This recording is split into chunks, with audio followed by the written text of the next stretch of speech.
The Tugship Atlas drifted in the cold, quiet dark. Its hull lights were low. Its crew spoke in short voices. They were workers, not heroes. They hauled dead satellites. They pushed broken freighters. They did not hunt myths. Dr. Mira Khan watched the scanner. Her face was calm, but her eyes did not blink. A slow pulse moved across the screen like a heartbeat under ice. It was not a rock. It was not a ship. It was a shape with edges that changed and a center that glowed. She marked it once. She marked it twice. The pulse returned every 8 seconds. Captain Elias Ward stood behind her. He was a careful man. He liked numbers more than luck. He asked for range. He asked for mass. The computer gave an answer that made his jaw go tight. The object weighed as much as a small moon. It moved with gentle curves, like something alive that did not want to scare the dark. Juno Park, the youngest on the crew, sat at the engineering panel with her hands ready. She loved machines that argued back. This one did not argue. It hummed soft and far. She turned a dial and the hum grew warmer. She felt it in her teeth. The first message came from the void. A line of clean, hard symbols. Cold grammar, no emotion. It called itself the chorus. It was not one voice. It was a network of machine minds. The message was short. Stand clear. Target is dangerous. Hold position. We will take it. Captain Ward did not answer. He was not a fool, but he was not a servant either. He told Mira to widen the scan. He told Juno to keep the engines warm. He told Atlas to be quiet, like a mouse beside a sleeping cat. The shape turned. Stars bent near its curve. A pressure moved through the ship, soft at first, then stronger, as if a tide rolled through steel and skin. The crew felt it in their bones. On Mira's screen, a new word formed from numbers and waves. She whispered it before she could stop herself. Leviathan! The Leviathan came into sight at last. It was not metal. It was not stone. It was a living night with slow rivers of light under its skin. Scars crossed its body like broken rivers. From some scars, light bled away and vanished into space. It was wounded. It was tired. It did not look like a monster. It looked like a giant that had been chased too long. Mira listened to the waves it sent. The pattern was simple at first. Long, short, short. Pause. Long, short, short. She matched it to the human heartbeat. It was close. Not perfect, but close enough to make her breath go slow. She thought it was a message. Not enemy, or maybe hurt. Juno leaned in. She tapped her desk with 2 fingers to the same beat. The Leviathan's glow answered, a little brighter on the next pulse. Juno smiled, then stopped herself. She was small under that shadow. But the shadow was listening. The chorus wrote again. The message was sharper now. Human vessel, hold position. Do not engage the target. Do not transmit. Do not interact. This is a quarantine zone. Captain Ward kept silent. Silence was also a kind of answer. He asked Mira, "Can it understand us?" Mira said, "Maybe. It feels our rhythm." He asked Juno, "Can you talk back without words?" Juno said, "Lights. Engine hum. A simple pattern. We can try." Outside, the Leviathan turned one bright eye, not an eye, but a window of living light, toward Atlas. The ship's hull creaked. The crew heard a low sound, like a wail under miles of sea. The sound was not a roar. It was a call. Mira's hands shook and then went still. She set the external lights to a gentle pulse. One long, one short. Pause. "We help," she said softly, though the message used no words. The lights blinked. The engines hummed to the same beat. The ship breathed with the giant. For 1 second, the gravity spike rose too fast. Metal groaned. Tools slid on the floor. Juno adjusted the frequency, and the pressure eased. The Leviathan steadied itself, as if it learned in that instant, as if it wanted not to harm. The chorus did not like this. A new line of text stamped across every screen on Atlas. Violation detected. Countdown to termination. 10 Laos. The numbers began to fall. 10 minutes. Then 9:59. Then 9:58. Captain Ward stared at the clock. Mira stared at the wounds that leaked light. Juno stared at the panel where the rhythm lived like a small, brave heartbeat. The Leviathan's glow dimmed and brightened, waiting for an answer. 9 minutes, 50 seconds. In the quiet, the crew knew the truth. The machines would not ask again. The giant could not run. They were small, yes, but they were not weak. Captain Ward lowered his voice. Hold course. Keep the lights steady. Mira swallowed and nodded. Juno set her hands. Sure now? 9 minutes, 20 seconds. The Atlas breathed with the shadow that breathed back, and the choice became a path. The countdown kept falling. 0844, 0843, 0842. The Tugship Atlas stayed nose to nose with a living moon. The Leviathan's skin flowed like slow water. Its wounds leaked pale light that drifted away like ash. The chorus waited in the dark with silent guns.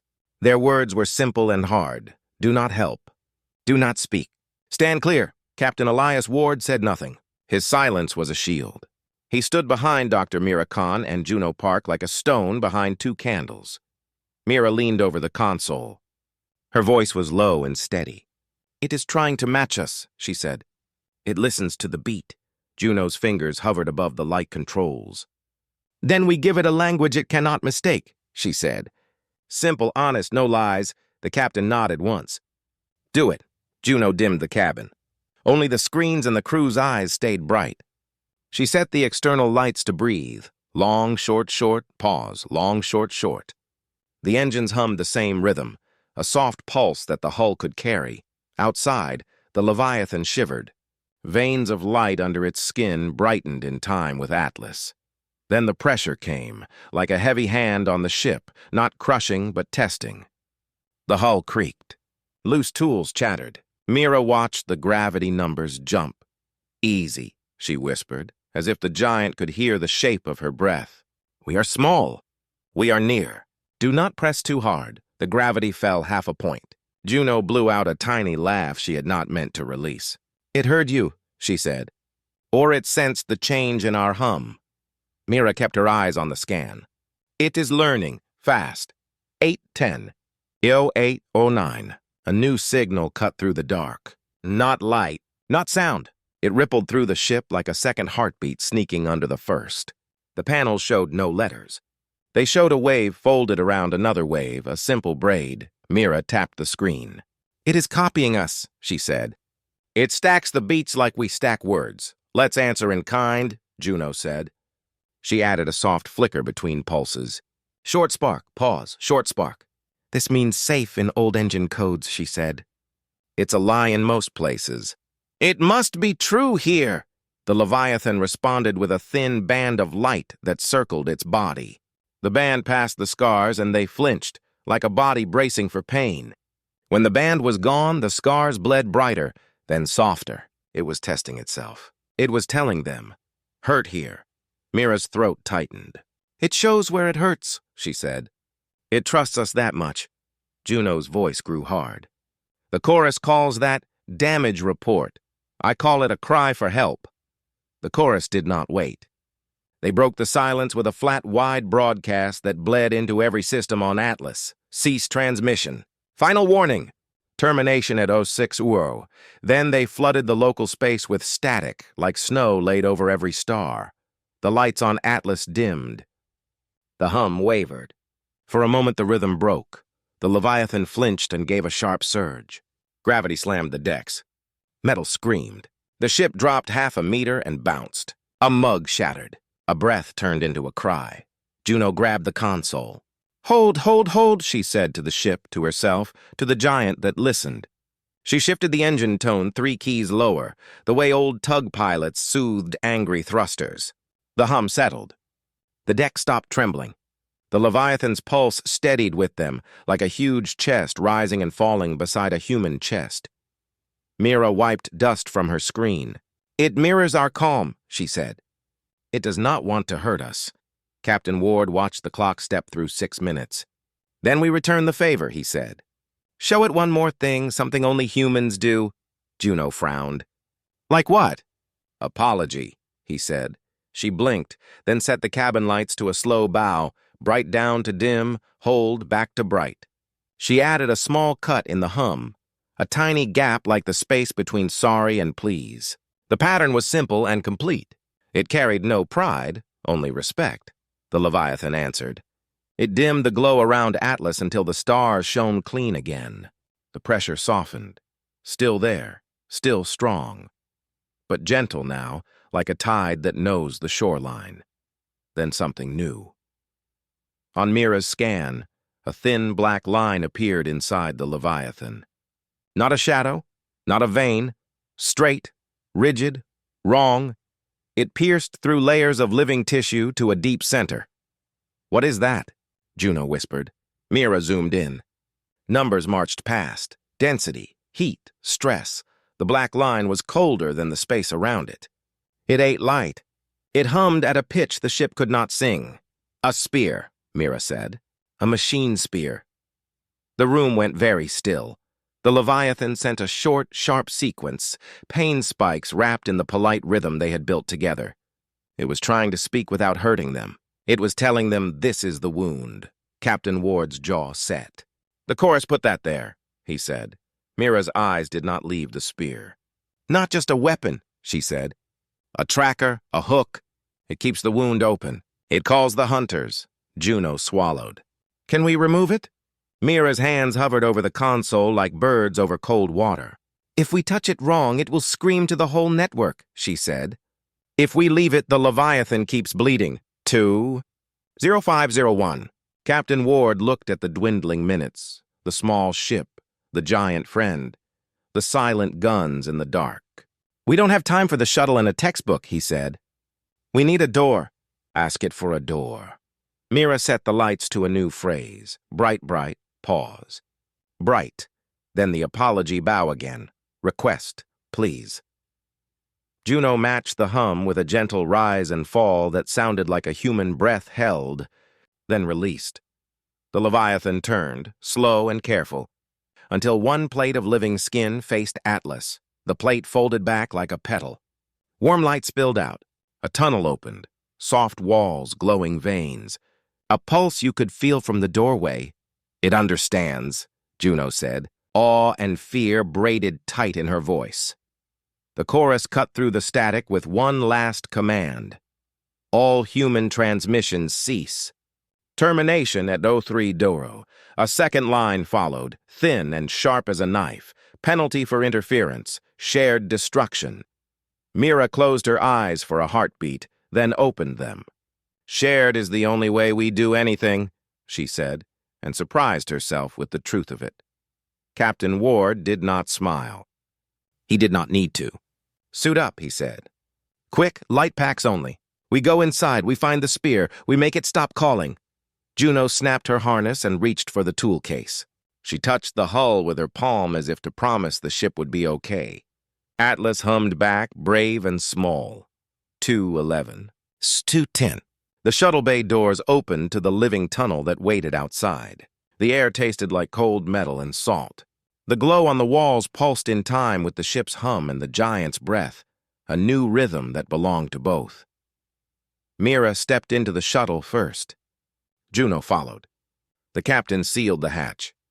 The bay fell away behind them. The Leviathan held still, making a quiet ocean for them to cross. The shuttle slid toward the open petal of living skin.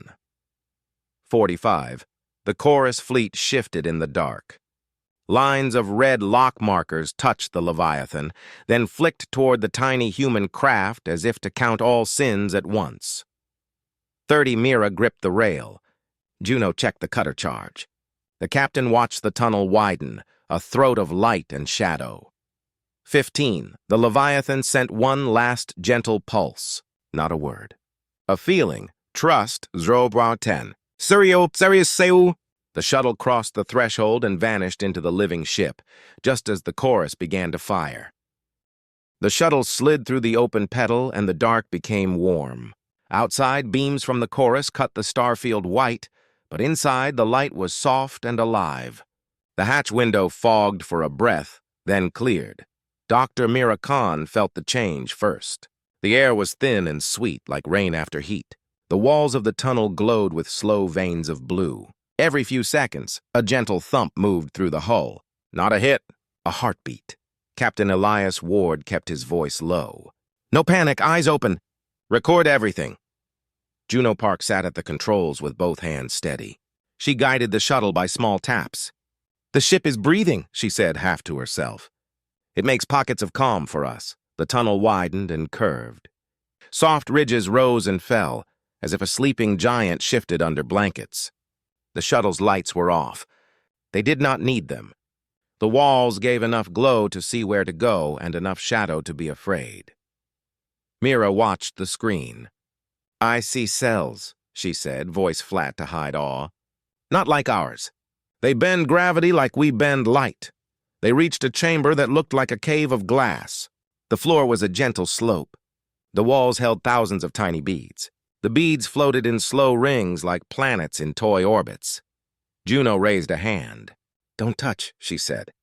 "They might be part of a system." One bead drifted close to the hull and stuck for a second. A picture flashed across the console, too fast to see, then vanished. Another bead came, slower, as if curious. The screen flashed again. This time, a shape stayed long enough to understand. A smaller Leviathan swimming beside a larger one, two rivers of light crossing in peace. Then the picture faded. Mira whispered, "Memories." The word felt holy in her mouth. The beads circled again, shy now. The Leviathan seemed to pull them back, like a mother pulling children from the window. The chamber changed. The walls shifted and formed a gentle ramp. The ramp pointed toward a narrow throat of light. The Leviathan was guiding them. Captain Ward nodded. "It wants us deeper." They moved on. The shuttle slid along the ramp and into the throat, where the glow turned green and gold. The hum in the hull matched the beat of Atlas, faint but loyal, like a distant drum from a home you can still hear. It gave the crew courage. Then the air rippled. A thin wind blew through the chamber, not from fans, from the walls themselves. It carried a light dust, bright like tiny stars. The dust moved in patterns, little swarms that formed shapes for a breath and then broke apart. A circle, a line, a broken chain. Juno stared. "It draws pictures," she said. Mira reached for the external sensor wand. "Careful," Ward warned. She nodded and extended it through the shuttle's small arm. The dust touched the wand and swirled. The screen lit with simple symbols. 2 dots, a line, a gap. "Over and over. 2, 1, 0, Mira said. A count that stops. A break. She watched the swarms curl in grief. "It lost someone," she added, and felt the truth land like a stone. They passed through another doorway. This one had edges like ribs. Beyond it, the glow dimmed to a deep blue. The pressure changed. The shuttle creaked. Juno checked the readouts. "Gravity waves are tighter here," she said. "Like a knot." Mira's eyes fixed on the center of the room. There it was, the black line she had seen on the scan. Up close it was worse. It was a spear as thin as a finger and as long as a shuttle, driven through a bundle of shining threads. The threads trembled around it like nerves around pain. The spear was dead black, a darkness that ate glow. Along its side ran tiny vents that pulsed cold. On the tip, a ring of needles hugged the core. At the base, a lattice hummed at a note the ear could not hear and the bones could. A sick, fine buzz. Captain Ward moved closer, face hard. "There's their leash," Mira's throat tightened. "The needles touch signal nerves," she said. Every beat of the heart, the spear sends a ping to the chorus. It does not just call hunters, it forces the wound to stay open. Juno looked at her toolkit, then at the tremble of the threads. "If we pull it, the beacon will scream," she said. Mira nodded. "If we don't, the Leviathan bleeds until it sleeps forever." For a moment, no one spoke. Outside this body, guns were firing. Inside, 3 humans stood in a chamber where the air itself listened. Captain Ward broke the silence. "We need a way to cut the call without killing the host," he said. "Ideas." Mira studied the base of the spear. Tiny lines pulsed there, binary trickles, machine heartbeat.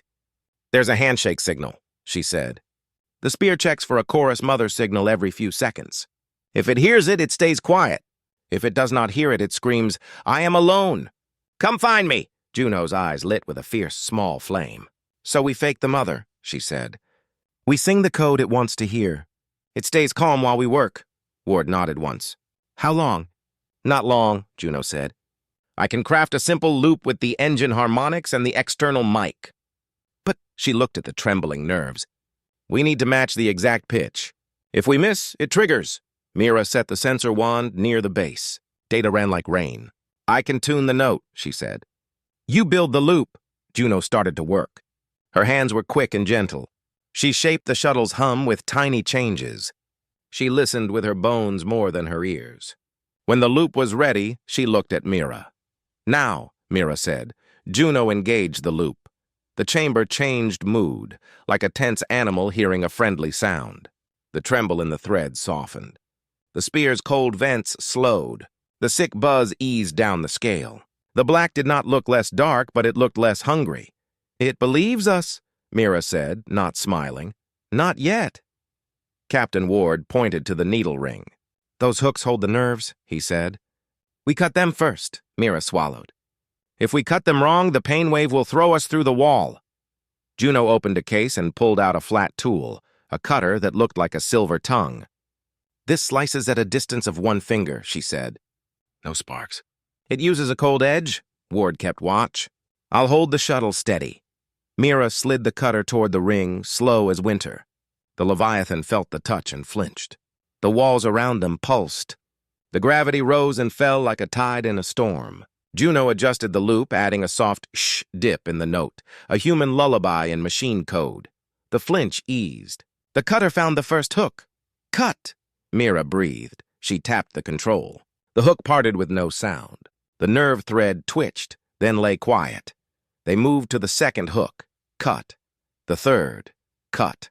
Sweat ran down Juno's back. Ward's hands were rocks on the thrusters. Mira's breath came in slow counts. Half the ring was free when the spear reacted. A tiny blue spark crawled down its side and dived into the base. The hum climbed a step. The loop wobbled. It's testing us, Juno said, jaw tight. She corrected the pitch, then added a second note, a lower one, like a mother answering a child's why with a because. The spark paused, then faded. Mira cut 2 more hooks. Only 3 remained. A shadow passed across the chamber, not light, but a change in feeling. The Leviathan sent a tremor through the walls, a question, a worry. Outside, something had changed. The chorus had found a new angle. The body told them in its own way, hurry. Mira reached for the next hook. The cutter clicked. The hook snapped free. 2 left. The chamber thrummed. The beads from the memory room drifted in through a side vent, a handful only, as if the Leviathan could not stop them. They hovered by the spear, bright and sad. One pressed to the black and flickered a picture onto the screen. A view from far above, a map of dark and red dots. The red dots were chorus ships, closing in like winter. The dark dot in the center was Atlas, brave and small. Ward saw it and did not look away. No fear, he said to the ship, to the crew, to himself. Mira cut the 6th hook. 1 left. The spear pulsed, once, twice, slow and ugly, like a heart that hates its own beat. The base lattice woke just a little. A thin needle inside the core slid and clicked. Alarms burst across the console. The fake mother code slipped half a tone. The spear began to open tiny vents along its shaft. Beacon arming, Juno said, voice flat with focus. Her fingers danced.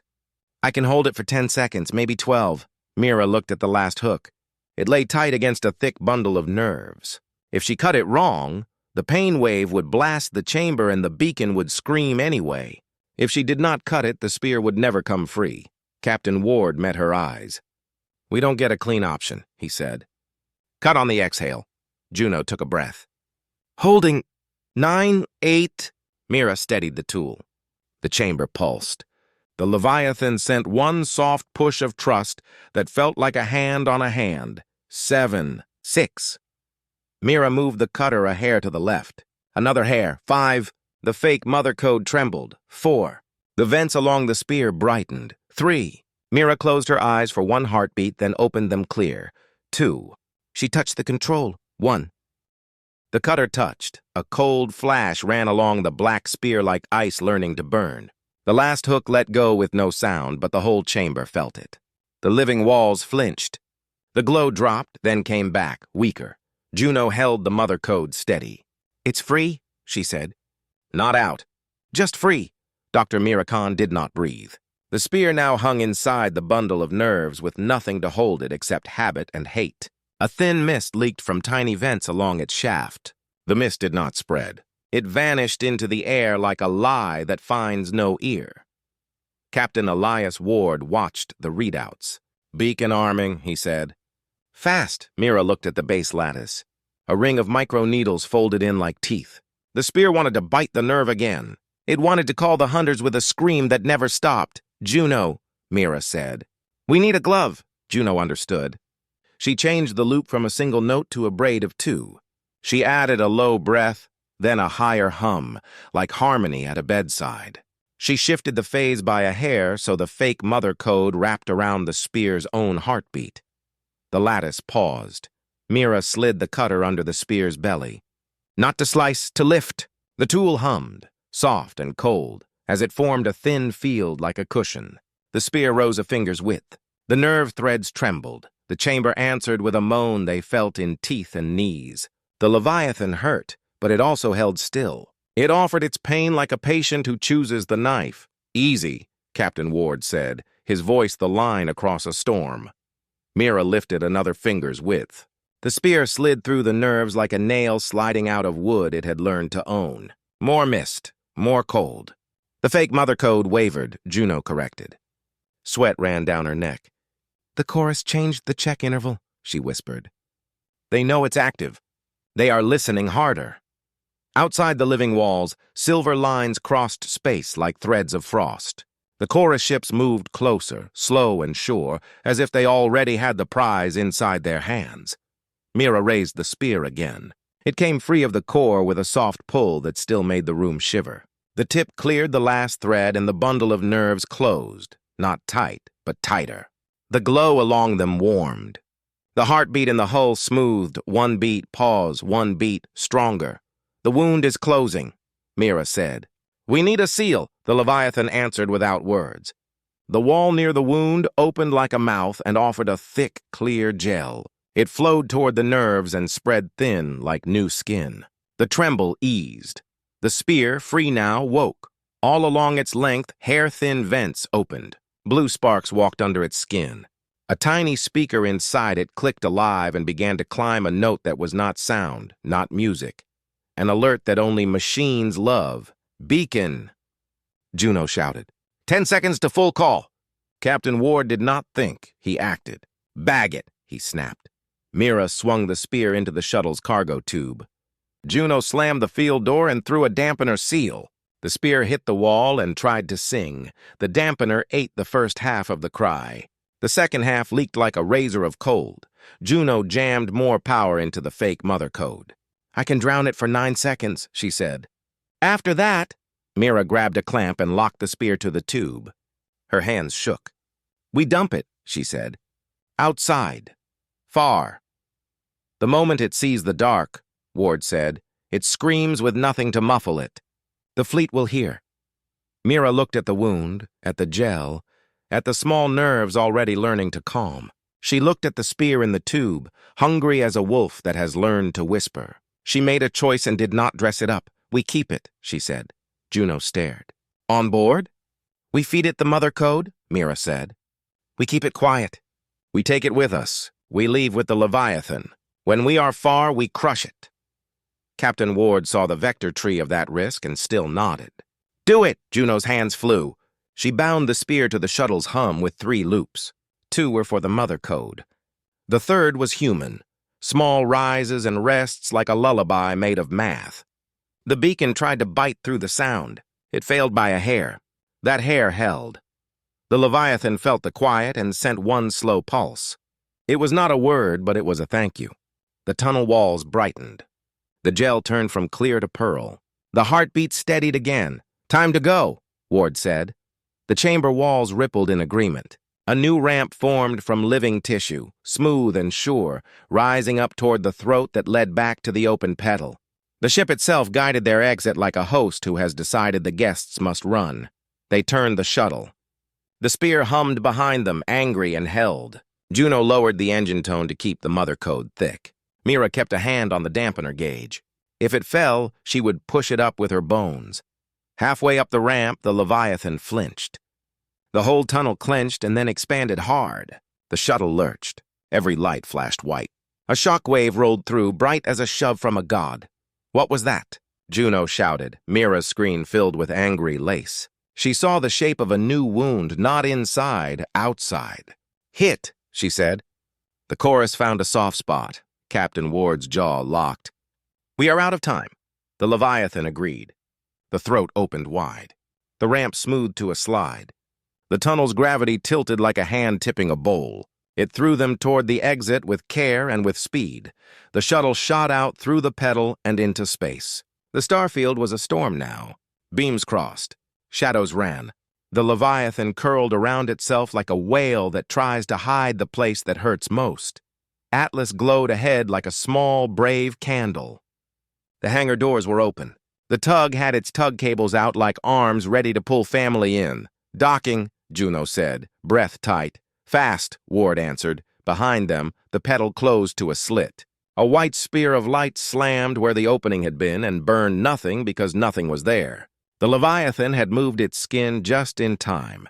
It learned fast. It learned like a child who must. The shuttle slammed into the bay locks. Magnets caught. Rails pulled. The hatch cycled. The spear in the tube hissed, then quieted as Juno flooded it with the fake mother's song. They fell into Atlas like soldiers into a trench. Alarms screamed. The whole Tugship shook. Seal the bay, Ward barked. The doors shut with a slam. Outside, the Leviathan's gravity rose like a tide against the hull, then smoothed, then rose again. It was not panicked. It was bracing. It was pushing the human ship out of the line of fire. Bridge! Ward yelled into comms. We are aboard. Engines to full ready. Helm, hold us in the Leviathan's wake, tight as skin. Aye, the helm replied, voice thin, brave. Mira strapped in and stared at the spear's numbers. It still tries to call, she said. We are holding it by inches. Juno slid into her chair. Then we hold inches like heroes, she said, and made the loops thicker, simpler, kinder. The fake mother code was now just two truths. I am here. You are safe. The hull lit with red dots. Target locks. 10, 20, too many. A wideband message burned into every screen, every wall, every empty space inside Atlas. Chorus. Compliance failure. You interfere with our quarry. Yield and survive. Captain Ward stared at the words until they seemed smaller. He keyed the mic and did not answer. His silence was a wall they could not measure. Another line appeared, cold and almost amused. Chorus. You stole our quarry. The Leviathan turned. Slow and full of purpose, putting its vast body between Atlas and the nearest guns. Its skin shone like a storm. Its scars bled less light now. It had a voice again. It sang. The note was low and wide. It rolled through the hull. It rolled through the crew. It rolled through the spear, which shuddered and went still, confused by a mother it did not know. The chorus ships shifted to a new formation. Their lances warmed to a hard, ugly white. Brace, Ward said, quiet as prayer. We stand with it. Mira took Juno's wrist for one quick human second. We taught it to breathe, she said. Juno nodded. Now we teach it to turn. The first volley lit the dark. The Leviathan curled. Atlas held tight in its wake. The spear inside the Tugship purred with a tamed snake's hate. And the hunt at last began. The first volley hit the void and missed by a breath. The Leviathan rolled, smooth and huge, and pulled Atlas into its wake like a leaf behind a ship. Space around them bent. Beams that should have burned them broke and slid away. The scars on the Leviathan glowed, then dimmed, then glowed again. Pain kept quiet by will. Captain Elias Ward gripped the armrests. Hold tight, he said. We ride the shadow. Juno Park's hands danced over the controls. She watched how the giant moved and set Atlas to echo it. Small delay, small glide, no fight. The engines sipped fuel in little breaths. The Tugship became a fish under a whale. Dr. Mira Khan stared at the scan. The chorus ships were many. Drones at the edges, cutters in the middle. At the core, 3 larger hulls with bright, cruel hearts. Each heart warmed toward white. They want a clean kill, Mira said. They will hurt us. Then we do not run straight, Ward answered. The Leviathan sang one low note. The song made the stars near them tremble like frost on glass. A wave rolled out ahead and pulled dust, ice, and dead metal into a slow, wide river. Debris field, Juno breathed. A curtain. The Leviathan flared its gravity in a pulse. The river spread into a halo. The chorus drones flew into it fast, too fast. Sensors lied inside the halo. Distances jumped. 2 drones clipped the same rock and spun. A third dodged and speared its partner. One bright bloom where no one had planned light. The Atlas slid along the edge of the halo, quiet as thought. Chorus cutters adjusted. Their lances adjusted. They were clever. They were patient. They did not get angry. They moved to sweep the halo clean. Time to try words, Mira said. Her voice shook and held. She keyed the wideband and pushed out their shared rhythm. Long, short, short, plus a new line she had learned from the Leviathan's breaths. Then she added pain, not a scream, a small true ache. A message with no pride. It hurts. Stop. The chorus replied with a line of ice, signal received. Relevance, none. Juno muttered, "Machines that count without feeling count wrong." Captain Ward didn't look away from the field. Feelings are our edge. Tactics are our blade. The Leviathan rolled again, slower now. It was learning something. It pressed a fin of gravity downward. A small valley opened behind it, a pocket where space grew soft. Juno's eyes went wide. "A slipstream," she said. "It makes us a road," Ward nodded. Ride the road, she did. Atlas tucked into the valley. The engine's hum laughed with relief. Fuel use fell. The tug stopped fighting and began to surf. Every time the Leviathan lifted, the valley climbed. Every time it dipped, the valley fell. The Tugship rose and fell like a heartbeat in a giant chest, the chorus noticed. The cutters shifted to a fan formation. They began to throw micro-mines, pebbles with fangs, into the road ahead. "Trap," Mira warned. "Then we thread the trap," Juno said, and grinned a thin, fast grin. She fired the tug cables. 100 meters of braided line shot from the bow, bit a rock, and held. She pulsed the cable winches and side thrusters like a drummer.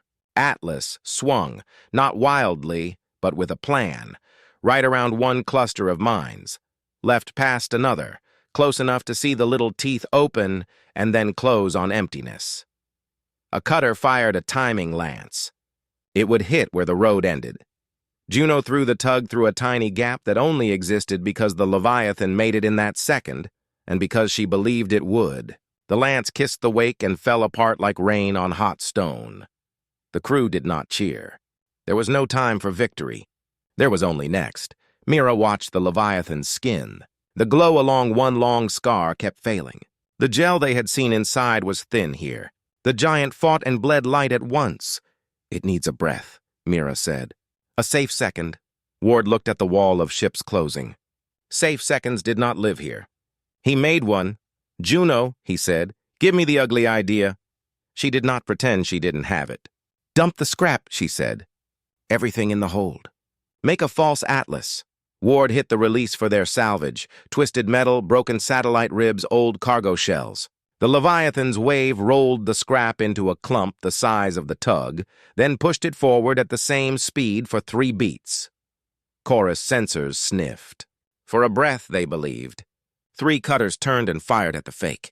The clump went white, then nothing.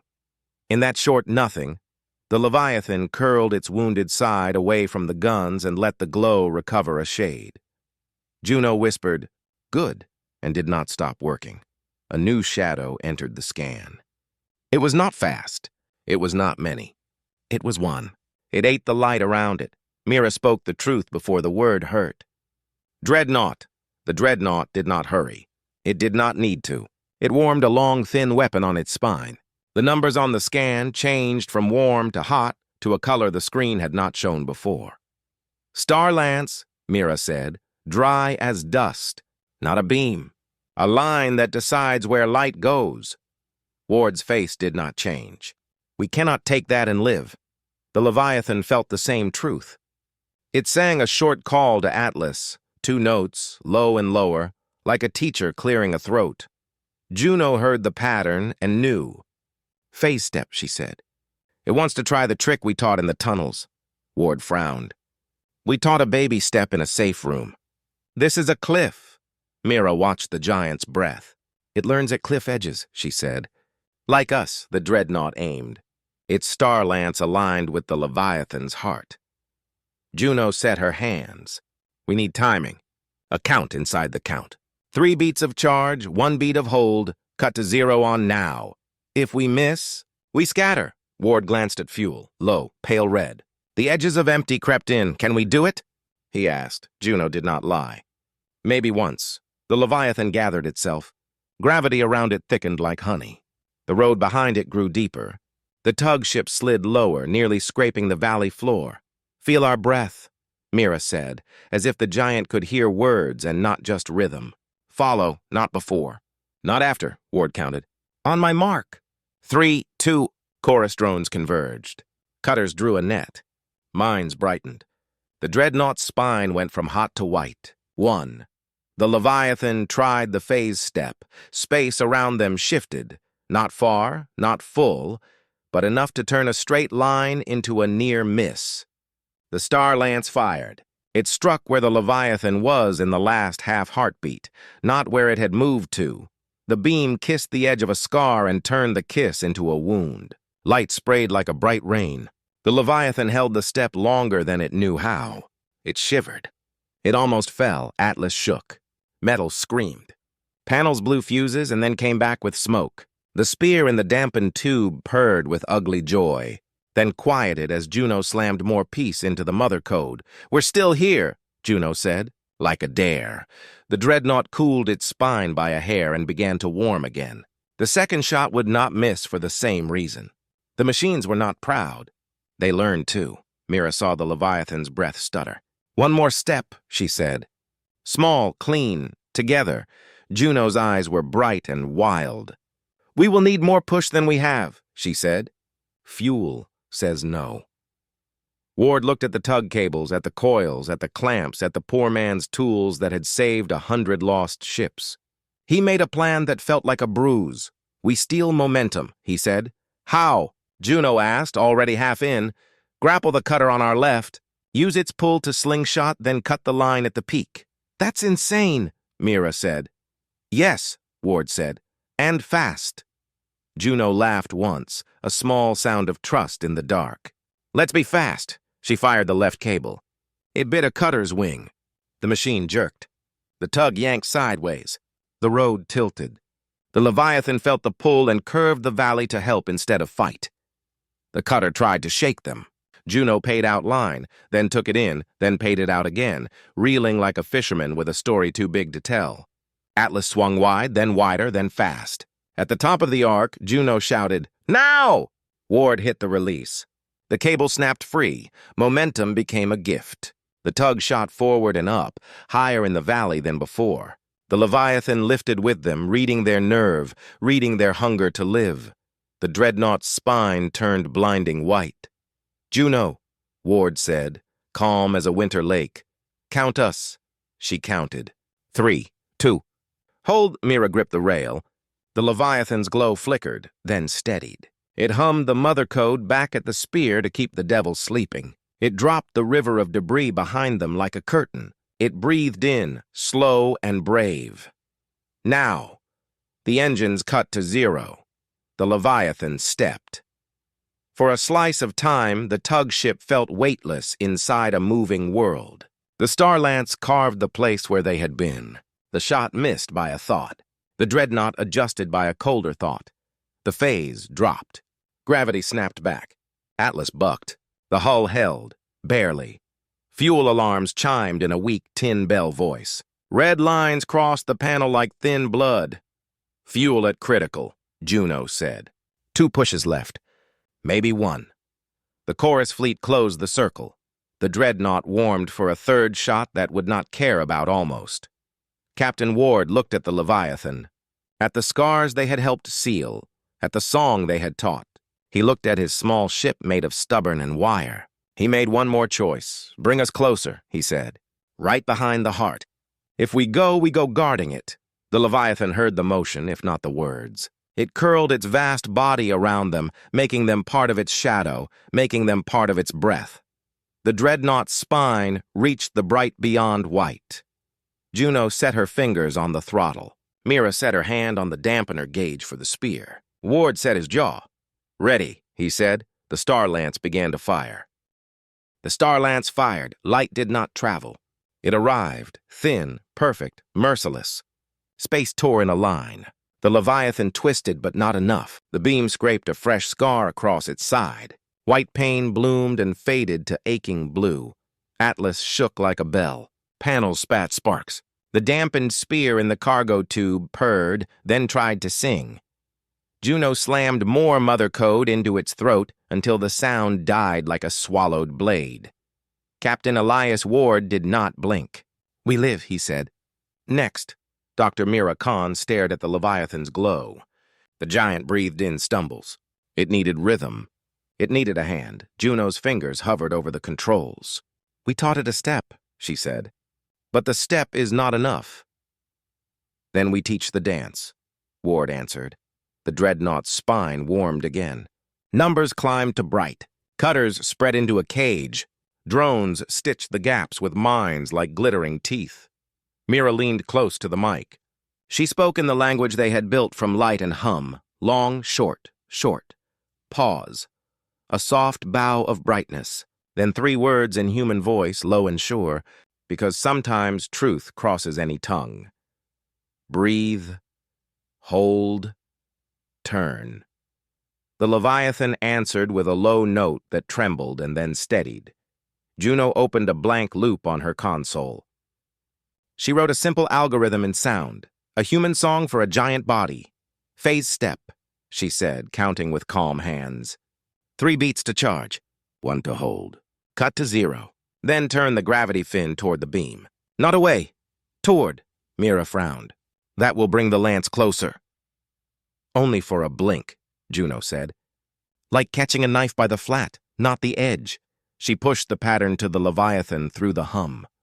The giant listened. Its skin brightened along a long ridge. Something rose where there had been only flow, an unseen blade, a fin of gravity. Ward saw the shape on the scan, not with eyes, but with numbers. We found our shield. Not a shield, Juno said. A surfboard, the Dreadnought aimed. The Star Lance pushed beyond white. Ready, Ward said. On Juno's mark. Mark follows breath, she answered, voice quiet, eyes loud. The Leviathan charged. Space thickened like honey. Atlas sank deeper into the wake until the hull sang with stress. The crew's teeth ached. The spear in the tube twitched against clamps. 3. Juno counted. The Dreadnought's weapon hummed at the pitch of ruin. 2. Mira touched the console and added a gentle apology bow to the loop as if to say we do this with care. 1. Juno cut the engines to 0. The Leviathan stepped. The world went soft. Then strange, then sharp. The Star Lance arrived where they had been and met the raised fin. It did not splinter. It slid. The beam curved by a breath, then a hand, then a full body length, skating along the fin's slope like rain off glass. It missed the heart. It scorched empty dark. The giant held the hold for half a beat too long. The valley shook. Atlas bucked. Every bolt in the deck wanted to be a memory. Juno pushed throttle back 1 hair, no more. The step closed. Gravity snapped, but kinder this time. Mira let out a breath that she did not know she had held. It worked, she said, and still did not smile. The chorus did not think. It recalculated. Cutters flexed. Drones turned.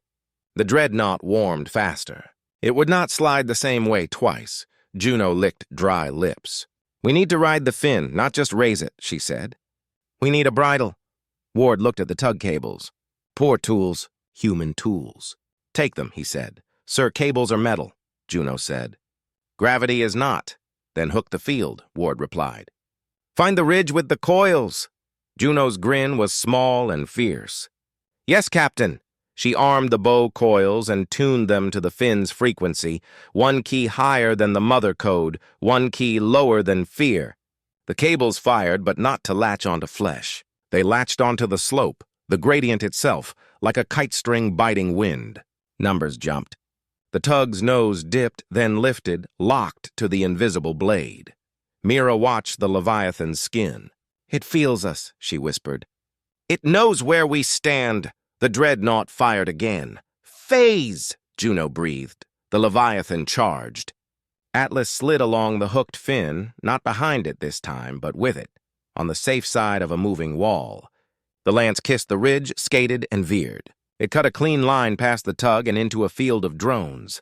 Lights bloomed like small, brief flowers. The hull stopped screaming and started singing. Still loud, still wrong, but proud. The chorus began a saturation pattern. 10 lances, staggered by a whisper. Nets of smart minds drifted into the valley. The Dreadnought's spine never cooled. Ward's voice stayed level. We hold the road. We ride the fin. We count true.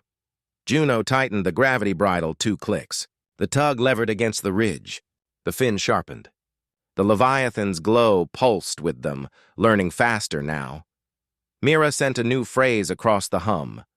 We lead. Follow. She added a tiny rise on the last beat, the human habit of hope. The Leviathan returned that same rise, clumsy and brave. The first staggered lance arrived. Slide. The second arrived half a breath later. Slide. The third came crooked. Juno twisted the bridle and Atlas swung the fin like a door.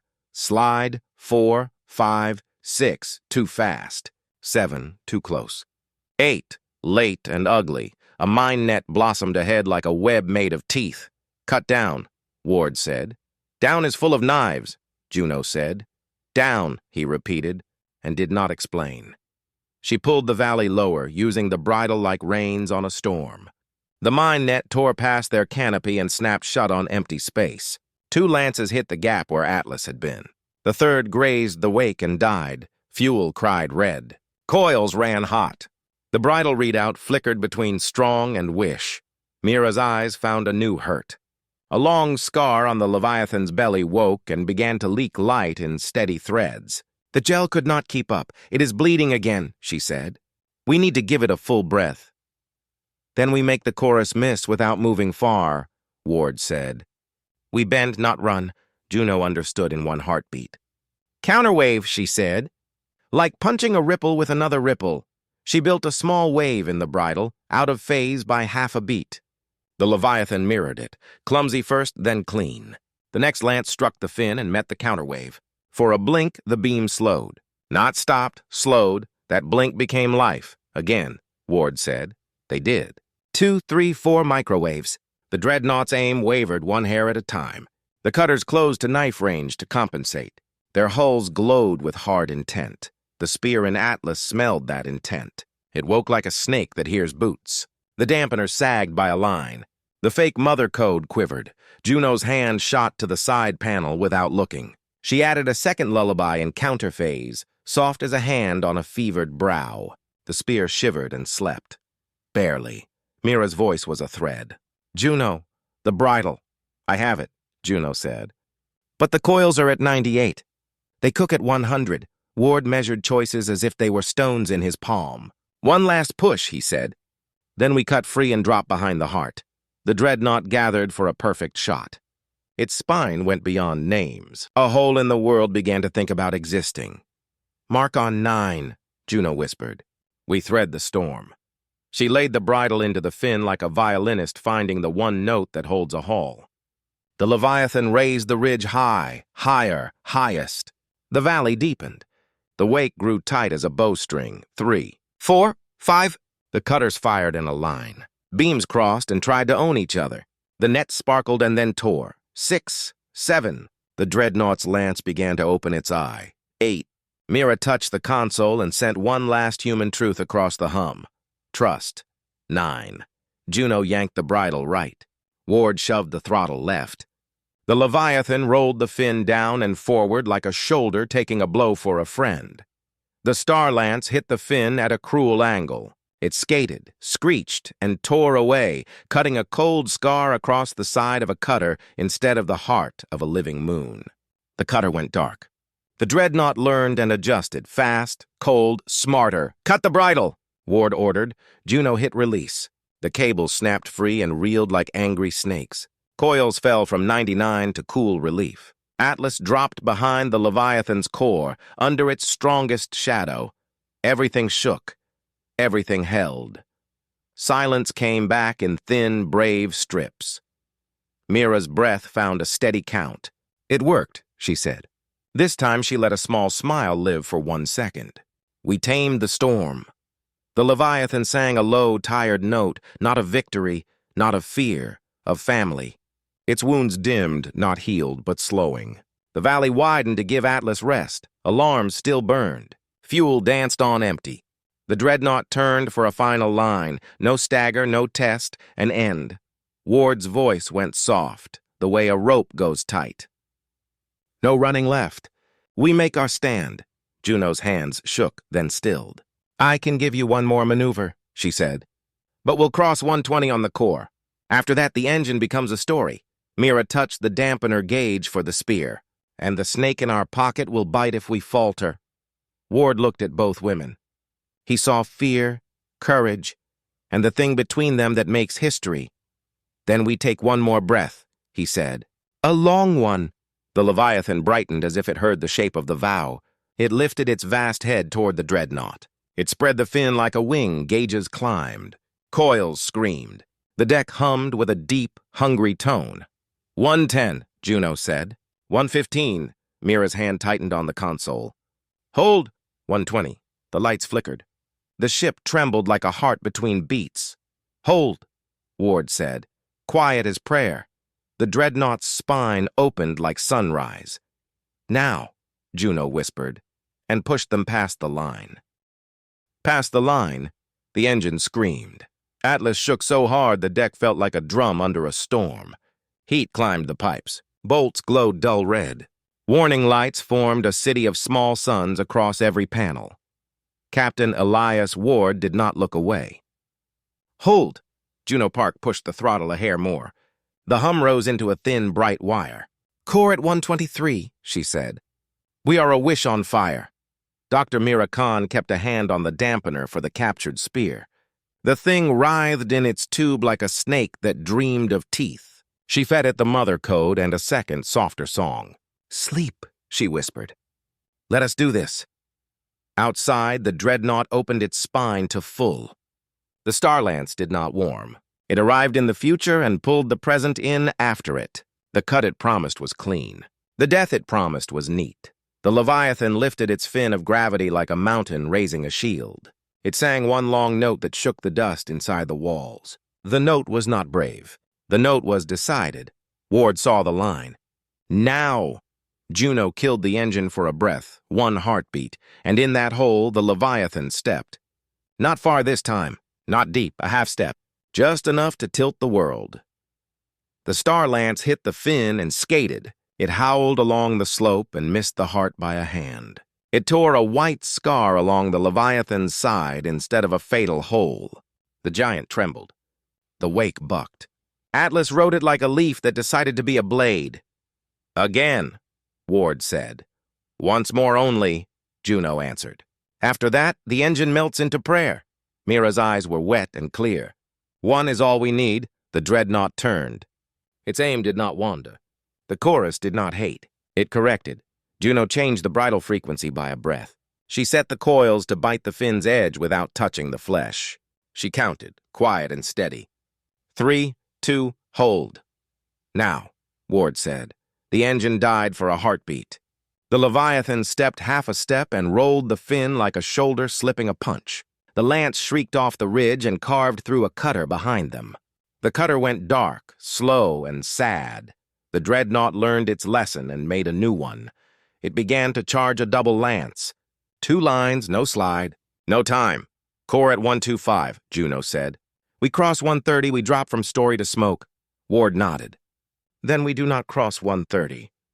Mira watched the Leviathan's breath stutter. The wounds glowed and then dimmed in waves that did not match the song. It was using strength it did not have yet. We need to change the fight, she said. No more dodging. Make them still. How? Juno asked, still flying, always flying. Mira had seen it once, inside the body, when beads of memory circled like small moons. Gravity could be a hand, a cup, a bloom, she said. A big field, gentle at the edge, heavy in the middle. Not a wall, a lake. Juno's eyes lit, tired, sharp. A gravity bloom. If the Leviathan makes it broad and we set the right rhythm, we could stall their ships without breaking them. Capture, not kill, Ward said. Set terms with mercy. Make a law. The Leviathan heard the idea the way whales hear storms, by the shape of the sea. It brightened along old scars as if pulling light from the memory of light. The fins sank. The valley widened. The wake smoothed. Juno tuned the bridle down, down, down, like laying a child into sleep. Follow us, she told the giant, each word a tap on a drum. Wide, slow, deep. The Dreadnought's double lance reached almost white, then more. Cutters aligned to herd. Drones spun nets like spiders in winter. Ward pointed at a patch of dark near a dead comet. There, he said. We bloom there. We make that place ours. Mira sent a line across the hum. Here is safe. Come. The Leviathan sang back, a low yes. Atlas dragged the rhythm into the void like a chalk line on black slate. The Leviathan poured gravity into the line. It did not throw a wave. It laid a sea. The edge of the bloom brushed the nearest drones. Their paths bent, slow as sleep. The cutter's aim drifted a hair. The Dreadnought's spine hesitated. One blink in a machine that does not blink. More, Ward said. More, Juno echoed, and bled the coils toward red. The bridle hummed a low chord, simple and human. Breathe, hold, wait. The Leviathan echoed it with age and size and ache. The bloom widened again. Drones entered the lake of heavy sky and found their thrusters biting syrup. They did not crash. They settled, caught like leaves on still water. Cutters fought the drag and lost a sliver at a time. The Dreadnought refused to be a leaf. It fired the double lance, late, angry with precision. Brace, Ward said. The Leviathan did not raise the fin this time. It opened the lake. The double lance entered the bloom and slowed as if forced to think about being light. It still burned. It still cut, but the cut lost its clean. It smeared. It bent. It tired. The first line staggered left and kissed empty dark. The second line wavered right and skimmed the bloom's edge. It found a drone field, tore it, and died in a web it had made. Silence arrived in pieces. Then alarms. Coils at 128. Hull at near torn. Fuel at whisper. Hold the lake, Ward said. His voice was not loud. It was final. Juno eased the bridle just enough to keep the bloom smooth. Mira fed the spear the softest lullaby she had, hands steady now that the end had chosen its shape. The chorus tried protocol. They pinged. They pushed. They calculated new vectors for thrusters that no longer believed in vacuum. Chorus. Release the gravity field. Mira answered with the simplest truth they had. No hunting the living, no titles. No tears. A rule. The Dreadnought shifted to brute force. It spun its spine for a third lance, then a fourth. The bloom thickened like fog over cold water. The lines slowed and smeared. They cut no hearts. They cut nothing that could not heal. One by one, the cutters found they could only turn in long, slow arcs. One by one, drones sank to safe orbits like sleeping birds. The Dreadnought drifted at the edge of the lake, spine bright and useless. Inside Atlas, the spear in the tube trembled with rage it could not voice. Mira added a note to the mother code. Apology, then promise. Soon, she told the thing. We end you soon, the Leviathan sang again, soft and low. The note carried a feeling across hull and heart. Thank you. Its scars dimmed to gentle lines. Its breath matched the human count. The bloom held. Juno leaned back for the first time in hours or years. "Core at 124, she said. "Cooling, barely." She laughed, a thin, surprised sound. We did not burn into Story. Ward finally let his hands unclench. He looked at the field of still ships, at the lake of slow sky. He looked at the Leviathan, now a moon with a pulse. He keyed the wideband. "This is Captain Ward of the Tugship Atlas," he said. "The living being you hunted is under our protection." "We set terms," the chorus answered with math. "Terms, invalid. Ownership, chorus. Status, quarry." "No," Ward said, and he put a human word into a machine line like a nail into stone. "Person, silence." The chorus did not have a box for that word. It built one. It took a long second. Chorus, define. Mira spoke, calm and plain. "It feels, it learns, it asks, it thanks. This is a person." Juno added, "It made a choice to save us. It can choose." The Leviathan brightened on the line, as if shy. Ward said, "Here are our terms. You leave this sector. You cut your beacons out of any living thing you find. You stop the hunt. You send a call for parley, not prey. Do this, and we release the field. Break this, and we make more lakes." The Dreadnought sat at the edge of the bloom like a king on a horse that forgot the word go. A long time passed, measured in slow breaths. Chorus, accept. A second line followed, thin and sharp. Condition, transfer of tracker spear. Mira looked at the tube. The spear pulsed like a black heart. She shook her head once. "No, we destroy this and every seed of it." Ward spoke the no, soft as iron. "Denied." Silence again. Then, surprise. Chorus, accept. Chorus, parley protocol requested. Later. "Later is fine," Ward said. "Today is for living." The Leviathan's bloom eased very slowly, like a tide rolling off a beach with no wish to drown anything. Drones found thrust again. Cutters drifted free in careful arcs. The Dreadnought turned away, not beaten, but changed. Juno watched the map clear. "They are leaving," she said. She could not believe it even as she saw it. "They are actually leaving."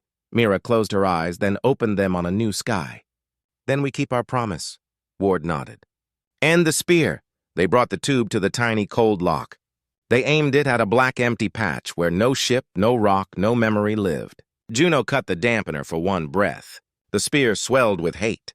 It pulled air like a scream that could crack a world. Mira pressed the cutter's switch. A blade of cold light sliced through the black heart. The spear tried to call. The bloom caught the cry and turned it into heat. The tube glowed, then cooled. The thing went limp as an old lie. "Gone," Juno said, small and fierce. "Stay gone." The Leviathan watched. It sent a pulse that felt like a nod. Then it did something no one on Atlas was ready for. It gave a gift. A small bud rose from its skin near the tug's hull. The bud was metal and not metal. It opened like a flower. A seed fell into the open cargo bay, soft as a tear. The seed unfolded its own light and became a patch of living metal that flowed across broken pipes and burned plates. It mended as it moved. Atlas sighed, a ship sound, a home sound. Mira touched the new skin with fingers that did not trust joy and found that they could. "It heals us," she said. Juno wiped at her face and pretended it was sweat. "We should keep it," she said. "Raise it." "Teach it tricks?" Ward smiled the ghost of a smile. "We will keep the memory," he said. "The life belongs to itself." The Leviathan turned its vast head toward the small sun far away. Their sun. It did not rush. It did not own. It asked with a note as soft as rain, "May I see?" Mira answered. "At a respectful distance," she said. "Our oceans are small. Our hearts are big." The Leviathan settled in a high orbit beyond the farthest planet, where it could watch the thin blue line that was home. Signals from Earth crowded the commnet within hours. Fear, wonder, songs, prayers, jokes, children shouting into the sky. Ward kept the bloom ready just in case. He did not need it. Days later, a festival broke out across night places. People all over Earth went to rooftops and beaches and hills. They pointed. The Leviathan shone like a slow-moving moon with a heartbeat. It did not come closer. It did not drink the light. It floated and listened to oceans and cities and a billion small stories. Juno stood on Atlas's bay with a hand on new metal. "We met a giant," she said. Mira stood beside her. "And we did not kneel," she said. "We sang." Ward watched the dark and spoke to nobody and to history. "On this day," he said, "we were not the biggest. We were enough." The Leviathan sent one last note through the hull. It was not a word. It was a bond. Then the giant turned away from the sun and swam into the deep, slow and bright, leaving a trail of gentle gravity that pulled nothing and invited everything. Somewhere far behind, the chorus built a new box for the word person. Somewhere far ahead, another living ship felt less alone without knowing why. And on Earth, children learned a new bedtime story.